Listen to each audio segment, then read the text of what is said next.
Hi friends, welcome to Kousi recipes.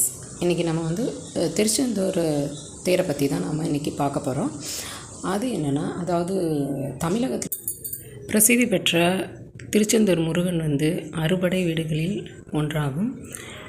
இந்த கோயிலில் உள்ளூர் மக்களும் வெளியூர் மக்களும் தரிசனம் செய்கிறாங்க. வெறும் கூட்டம் அதிகமாக இருக்கும். திருச்செந்தூரில் கூட்டங்கள் அதிகமாக இருக்கும். பக்தர்கள் அவ்வளோ பக்தர்கள் வருவாங்க. இது கோயில் நிர்வாகம் இப்பொழுது ஒரு முக்கிய அறிவிப்பை வெளியிட்டுள்ளது. அது என்னென்னா, அதாவது 2022ஆம் ஆண்டு முதல் தமிழக அரசு ரூபாய் 200 கோடி மதிப்பில் கோவில் பெருந்திட்ட வளாக பணிகளை நடைபெற்று வருகிறது. இந்த கோவிலில் வடக்கு கிழக்கு பிரகார தரைத்தளம் பணிகள் வருகின்ற கந்த சஷ்டிக்கு முன்பாகவே முடிக்கப்படும் என்று தெரிவித்துள்ளது. இதன் காரணமாக வருகின்ற ஜூலை 15ஆம் தேதி முதல் தங்கரத புறப்பாடு தற்காலிகமாக நிறுத்தப்படும் என்று அறிவித்துள்ளனர்.